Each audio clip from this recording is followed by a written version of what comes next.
इस साइड में स्थगित करने का अधिकार दिया गया है सभापति को। ये अपनी इच्छा अनुसार, इधर कितना हल्ला हो रहा है, जरूरी नहीं कि दोनों सदन एक साथ स्थगित हो सकता है कि लोकसभा में संख्या बल ज्यादा होता है और यहाँ पे हंगामे भी ज्यादा होते हैं, क्योंकि लोकसभा पावरफुल होता है, मंत्री इधरे बैठते हैं, सारा लड़ाई तो मंत्री से होता है कि रे तू का काम किया है ये, तो इसकी कार्रवाई स्थगित कर दे अध्यक्ष, और इधर हल्ला ना हो तो इसकी कार्रवाई को सभापति चालू रखे। हो सकता है दोनों में हंगामा होने, दोनों की कार्रवाई स्थगित हो जाए। स्थगन की कार्रवाई 10 मिनट भी हो सकती है, 2 मिनट भी हो सकती है, 2 दिन भी होती है, 10 दिन भी होती है, 15 दिन भी हो सकती है, लेकिन अध्यक्ष का काम होता है कि कार्रवाई को ज्यादा से ज्यादा चला के काम को आगे निकाला जाए। ठीक है, तो सदन को स्थगित करने का काम। आर्टिकल 85 समझ में आ गया? आर्टिकल 85, सत्र को बुलाना, आहूत, 2 महीना 3 महीना सत्र चल गया तो वापस विदाई कर लेना, सत्रावसान। लेकिन ये 2 महीना 3 महीना जो रुके थे सब, ये जिम्मेदारी एक साइड में थी अध्यक्ष की, दूसरी जिम्मेदारी थी सभापति की। इनको एक अधिकार दिया गया था कार्यवाही को स्थगित करने का, सत्रावसान की शक्ति इन्हें नहीं दी गई। आहूत की जिम्मेदारी बोलिए फटाफट। सत्र को आहूत कौन कर सकता है? सत्र को आहूत कौन कर सकता है? आहूत राष्ट्रपति करेंगे। बताइए, कार्रवाई को स्थगित लोकसभा में कौन करेगा? कार्रवाई स्थगन की शक्ति किसके पास है? कार्रवाई को स्थगित करने का अध्यक्ष और सभापति को। सत्रावसान किसके पास है? सत्रावसान, सत्रावसान को अंग्रेजी में कहते हैं प्रोगेशन, तो प्रोगेशन राष्ट्रपति करते हैं। आहूत, समन, समनिंग या समन राष्ट्रपति कहते हैं। अच्छा, एक और टेक्निकल वर्ड होता है, याद रखिएगा, डिसॉल्व, विघटन, विघटन, डिसॉल्व, डिसॉल्व। देखिए, विघटन जो होता है, ये राज्यसभा का कभी भी विघटन नहीं हो सकता है। विघटन जब भी होगा तो लोकसभा का होगा। कैसे लोकसभा का होता है? तो लोकसभा का विघटन कब होता है? जब भी किसी के पास बहुमत का आंकड़ा होता है। बहुमत अभी वर्तमान में 273 है। यदि बहुमत से कम हो गया, यदि बहुमत से सीट कम हो गई तो राष्ट्रपति, बहुमत से सीट कम हो गया तो राष्ट्रपति एक मौका देंगे गठबंधन बनाने के लिए। यदि 273 यानी बहुमत से भी आंकड़ा आपका कम है, विश्वास मत से भी कम है, बहुमत को क्या कहते हैं? फ्लोर टेस्ट या विश्वास मत, फ्लोर टेस्ट या विश्वास मत, बहुमत या फ्लोर टेस्ट या विश्वास मत। आपको पता है बहुमत हमें केवल लोकसभा में सिद्ध करनी होती है, राज्यसभा में नहीं, क्योंकि मंत्री और सरकार तो लोकसभा में बैठती है। तो जब कभी किसी सरकार के पास बहुमत से भी कम आंकड़े हो जाते हैं तो राष्ट्रपति उन्हें मौका देते हैं 1 महीने का कि आप कैसे भी गठबंधन कर लीजिए, और यदि गठबंधन नहीं हो पाता है तो राष्ट्रपति कहते अब कोई रास्ता नहीं है, अब लोकसभा का विघटन कर दिया जाएगा, और लोकसभा का वो कर देते हैं विघटन। अब विघटन के बाद होता है दोबारा चुनाव। दोबारा क्या होता है? चुनाव। दोबारा क्या होता है? चुनाव। तो ये एक अलग कंसेप्ट है, मिलता जुलता इन्हीं से है, इन्हीं से मिलता जुलता है, लेकिन इसका कंसेप्ट ही अलग है। ये तो सरकारें गिरा देगा ये। तो बताइए, राज्यसभा का तो कभी विघटन नहीं हो सकता। हाँ, राज्यसभा भी स्थगित हो सकती है, हल्ला करिएगा तो सभापति राज्यसभा से 2 घंटे 3 घंटे या 1-2 दिन के लिए कार्रवाई स्थगित कर सकते हैं, और लोकसभा भी स्थगित कर सकते हैं। लेकिन विघटन कभी भी राज्यसभा का नहीं होगा, क्योंकि राज्यसभा एक अस्थायी सदन है। इसके सदस्य भले 2-2 साल पे 1/3 सदस्य अवकाश लेते हैं। जब भी विघटन यानी डिसॉल्व किया जाएगा लोकसभा को, और लोकसभा तब तक विघटित नहीं हो सकती जब तक उसके पास बहुमत है। यदि बहुमत से भी आंकड़ा नीचे गया तो भी राष्ट्रपति उसे एक मौका देंगे 30 दिन के अंदर बहुमत सिद्ध करने के लिए, चाहे गठबंधन से कर ले या कैसे भी। उसके बाद भी नहीं कर सका तो फिर राष्ट्रपति घोषणा कर देंगे कि लोकसभा को भंग कर दिया गया, विघटित कर दिया गया। इसी को कहते हैं भंग कर दिया गया। क्या कर दिया गया? भंग कर दिया गया। तो लोकसभा को क्या कर दिया जाएगा? भंग कर दिया जाएगा। लोकसभा को भंग या विघटन कर दिया जाएगा, डिसॉल्व, भंग कर दिया जाएगा। और कहा जाएगा कि निर्वाचन आयोग अब आपको जितने दिन के अंदर, 6 महीना मैक्सिमम, 6 महीने के अंदर आप 2 महीना 3 महीने या जब भी चाहे आप लोकसभा का दोबारा चुनाव कराएं। इसी को कहेंगे मध्यवर्ती चुनाव। इसे क्या कहेंगे? मध्यवर्ती चुनाव कहते हैं। आगे पढ़ेंगे जब निर्वाचन आयोग पढ़ाएंगे आर्टिकल 324 के पास, तब हम आपको ये सब पढ़ाएंगे 324, 25, 26 में। ठीक है, तो ये आपको 3 चीजें समझ में आ गई। सत्र को बुलाना, आहूत, 2 महीना 3 महीना जब सत्र में पूरी कार्रवाई हो जाती है, मंत्रियों से सवाल पूछ लिए जाते हैं, विधेयक पास हो जाता है, तो उन सांसदों को वापस भेजने को सत्रावसान, आहूत और सत्रावसान की जिम्मेदारी राष्ट्रपति को है, लेकिन सदन चलाने की जिम्मेदारी सभापति और अध्यक्ष को है। इसलिए स्थगन, सदन की कार्रवाई को स्थगित करने का भी अधिकार अध्यक्ष और सभापति को ही दिया गया है। वो 1 घंटे में स्थगित करके मामला शांत करा ले या 1 दिन में स्थगित कर ले, ठीक है। स्पेशल केस क्या होता है, जब कभी लोकसभा में बहुमत से भी कम आंकड़े हो जाते हैं तो राष्ट्रपति कोशिश करते हैं कि दोबारा चुनाव ना हो, इसलिए वो 1 महीने का समय देके गठबंधन के द्वारा बहुमत साबित करने को कहते हैं। लेकिन यदि बहुमत नहीं सिद्ध हो पाता है तो राष्ट्रपति लोकसभा का विघटन, डिसॉल्व यानी भंग कर देते हैं और 6 महीने के अंदर चुनाव कराने की घोषणा कर देते हैं, राज्यसभा कभी विघटित नहीं हो सकती, इसलिए अस्थाई सदन कहा जाता है राज्यसभा को। आर्टिकल 85 सबको समझ में आ गया। Have you understand article 85? Do you understand article 85?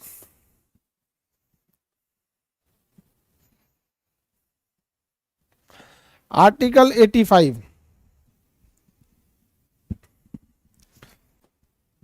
Article 85 किसी को कोई दिक्कत नहीं, तो चलिए अब आगे बढ़ते हैं। आर्टिकल जब 85 देख लिया तो ये बड़ी उटपटांग चीज होता है जी, 2 बार 4 बार अपने रूम पार्टनर को याद कराइएगा। समझ में आ गया कि नहीं आ गया? सत्रावसान, आहूत, जैसे जितने लड़के हैं ध्यान से समझिए, जितने लड़के लड़कियां ध्यान से, आपके घर वालों, आपके पिताजी ने पटना में आपको आहूत करा दिया, जाओ बउआ पटना आओ, पटना में आके पढ़ाई करो, लेकिन हमारी ऊपर जिम्मेदारी दे दिया कार्रवाई स्थगित करने का। पिताजी का पैसा गड़बड़ाएगा या आप लापरवाही करेंगे, पिताजी वापस सत्रावसान करके घर बुला लेंगे, यानी घर से भेजने की जिम्मेदारी और वापस बुलाने की जिम्मेदारी ये पिताजी का था। भेजे पढ़ने के लिए वो कहलाया आहूत, वापस बुला लिए कहलाया सत्रावसान। लेकिन जब तक आप यहाँ हैं अध्यक्ष और सभापति, ज्यादा गड़बड़ कीजिएगा तो क्लास पीटेंगे, सस्पेंड करेंगे। समझ में आ गया कि नहीं आ गया? सत्रावसान और ये तो अलग ही चीज हो जाता, लोकसभा ही भंग हो जाएगी। चलिए आगे बढ़े। 85 समझ में आ गया। 86 और 87 बहुत नॉर्मल है। राष्ट्रपति का अभिभाषण, 86 क्या है? तो राष्ट्रपति का अभिभाषण। राष्ट्रपति का अभिभाषण क्या है? देखिए, राज्यसभा का तो इलेक्शन एक बार में नहीं होता है, पार्ट बाय पार्ट होता है। 1/3 होगा, फिर 1/3 होगा, फिर 1/3 होगा, ऐसे राज्यसभा का इलेक्शन होता है। लेकिन लोकसभा में इलेक्शन एक ही बार में होता है पूरे 545 सदस्यों का, ठीक है। तो आर्टिकल 86 ये कहता है, आर्टिकल 86 कि ये जो जितने भी ये एक बार में आते हैं ये लोग, इसमें से ऐसी भी संभावना है कि इसमें से बहुत सारे लोग नए आए पहली बार चुन के। तो पहली बार जब चुन के आए तो राष्ट्रपति उनके सामने खड़े होकर भाषण देते हैं। तो राष्ट्रपति के भाषण को अभिभाषण कहा जाता है। राष्ट्रपति के भाषण को क्या कहा जाता है? अभिभाषण। वो केवल लोकसभा में जाके देते हैं।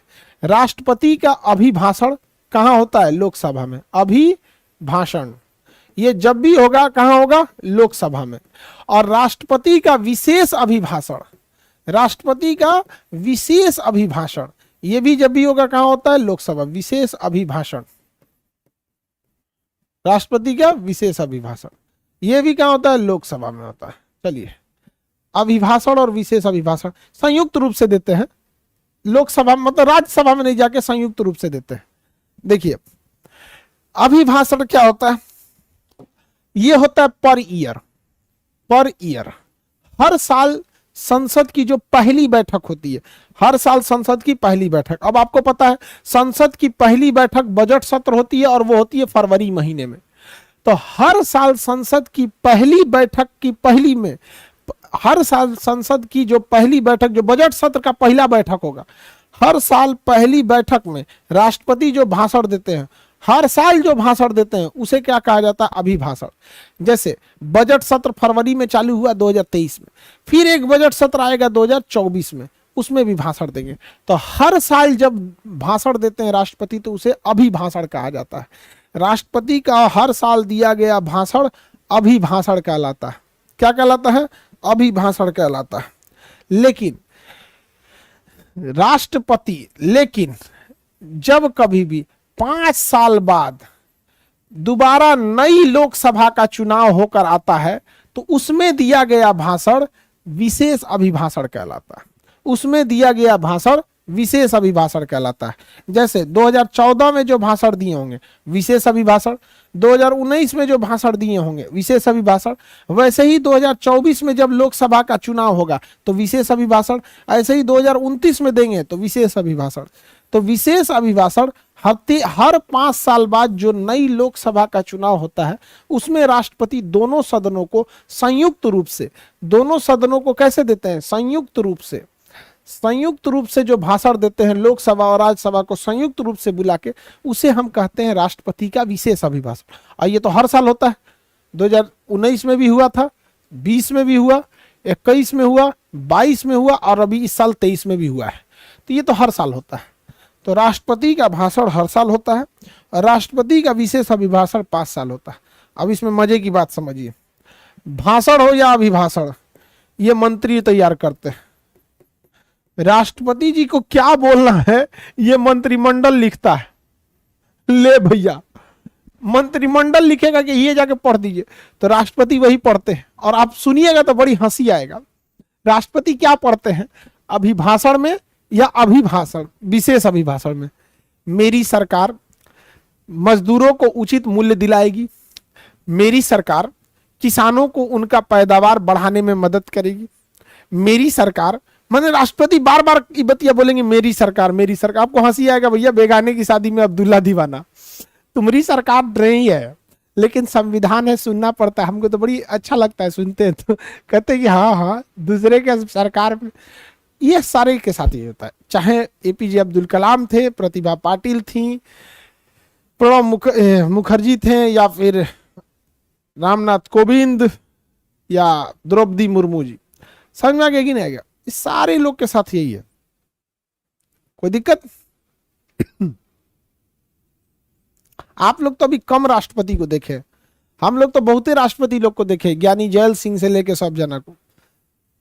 आप लोग तो अभी कितने 18 से 23-24 के एज के बीच में, लगभग 17-18 साल, 17 से लेके 23, 24-25 साल के एज के होंगे आप लोग। जो नए नए लड़के हैं वो 17-18। अब हम लोग कितना राष्ट्रपति लोग को देखे हैं, समझ में आ गया कि नहीं आ गया? आगे बढ़े तो राष्ट्रपति का अभिभाषण कौन लिखता है? मंत्रिमंडल। राष्ट्रपति का अभिभाषण कौन लिखते हैं? मंत्रिमंडल लिखता है। राष्ट्रपति का अभिभाषण चाहे विशेष अभिभाषण लिखने की दायित्व तो किसे दी गई है? मंत्रिमंडल को दी गई है। तो आप राष्ट्रपति का अभिभाषण समझ गए, हर साल दिया जाता है। विशेष अभिभाषण समझ गए, 5 सालों पर एक बार दिए जाते हैं। ठीक है। 88 में कुछ भी नहीं कहा गया है, समझिए ध्यान से। 88 क्या कहता है? आर्टिकल 88 क्या कह रहा है समझिए। आर्टिकल 88, 88, आर्टिकल 88, 88 अनुच्छेद 88। ठीक है, देखिए आर्टिकल 88 यानी अनुच्छेद 88 में क्या है? ये लोकसभा है और ये राज्यसभा है। आपको पता है कि मंत्री जब भी बैठेगा तो लोकसभा में बैठेगा, चाहे मंत्री किधर का भी हो बैठेगा यहीं पे। तो आर्टिकल 88 में इसी की चर्चा है, मंत्री और महान्यायवादी का अधिकार। महान्यायवादी, महान्यायवादी को हम अटॉर्नी जनरल कहते हैं, अटॉर्नी जनरल कहते हैं। देखिए इसमें क्या कहा है कि मंत्री चाहे लोकसभा का हो या राज्यसभा का, बैठेगा वो लोकसभा में। मंत्री बैठेगा लोकसभा में, भाषण देगा लोकसभा में। किसी को अगर मंत्री से सफाई चाहिए तो राज्यसभा में बुला सकता है, लेकिन मंत्री अस्थायी रूप से बैठेगा लोकसभा में। लेकिन जब वोट डालना होगा तो मंत्री अपने सदन में लौट जाएगा। यदि लोकसभा का है तो वहीं बैठा रहेगा, राज्यसभा का है तो अपने सदन में लौट जाएगा। जैसे प्रधानमंत्री मनमोहन सिंह जब थे तो प्रधानमंत्री मनमोहन सिंह जो है, अरे भैया काहे कट गया, प्रधानमंत्री मनमोहन सिंह राज्यसभा के थे लेकिन बैठते थे वो लोकसभा में, भाषण देते थे लोकसभा में। लेकिन जब वोटिंग की बारी आती थी तो अपने सदन राज्यसभा में लौट जाते थे। तो मंत्री के बारे में हो गया। महान्यायवादी के बारे में कहता है आर्टिकल 88 कि महान्यायवादी ना लोकसभा का सदस्य है ना राज्यसभा का सदस्य है, लेकिन वह लोकसभा और राज्यसभा के दोनों की कार्रवाई में भाग ले सकता है, दोनों में अपना भाषण दे सकता है। दोनों में अपना वक्तव्य रख सकता है, लेकिन जब वोट डालने की बात आएगी तो वो घरे जाएगा, चुपचाप जाओ घरे। समझ में आ गया कि नहीं आ गया? तो आर्टिकल 88 दो लोगों के बारे में करता है, मंत्री और महान्यायवादी। कहा गया है कि मंत्री और महान्यायवादी दोनों सदन में बैठ सकते हैं, लेकिन मंत्री और महान्यायवादी मेनली बैठते हैं लोकसभा में, लेकिन दोनों सदन में जा सकते हैं, दोनों सदन में भाषण दे सकते हैं, दोनों सदन में अपने विचार रख सकते हैं, दोनों सदन की कार्रवाई, बजट, भाषण, हेन तेन में भाग ले सकते हैं।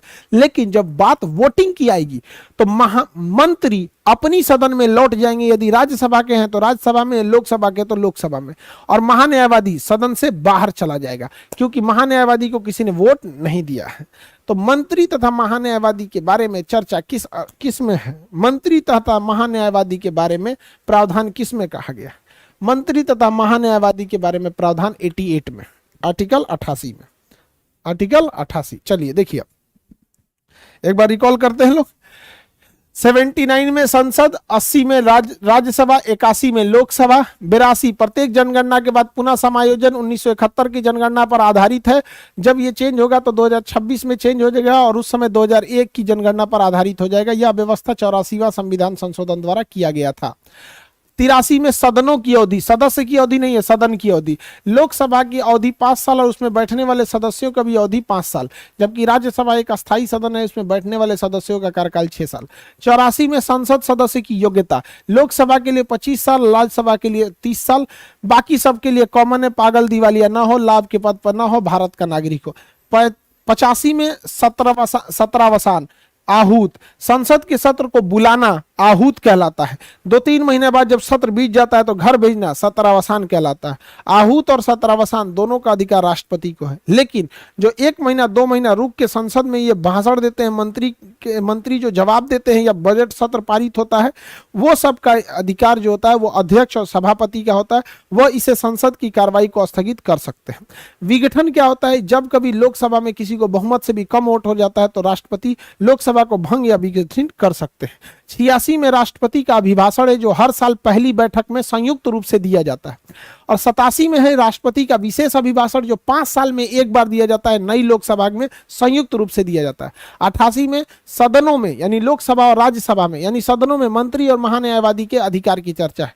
मंत्री वोटिंग डालने के समय अपने सदन में लौट जाते हैं और महान्यायवादी वोटिंग डालते के समय अपने घर चले जाते हैं, क्योंकि उनको वोट डालने का अधिकार नहीं है या बाहर खड़ा होकर इंतजार करते रहते हैं। तो ये हो गया आर्टिकल 88। और 89 में सभापति की चर्चा है। 88 समझ में आ गया? अगर 88 समझ में आ गया तो आगे क्लास कल समझा देंगे। आज के लिए इतना ही रहने देते हैं, क्योंकि 89 में किस चीज की चर्चा है? 89 में सभापति की चर्चा है, थोड़ा सा लेंदी हो जाएगा। ठीक है, आज के लिए इतना ही। जय हिंद।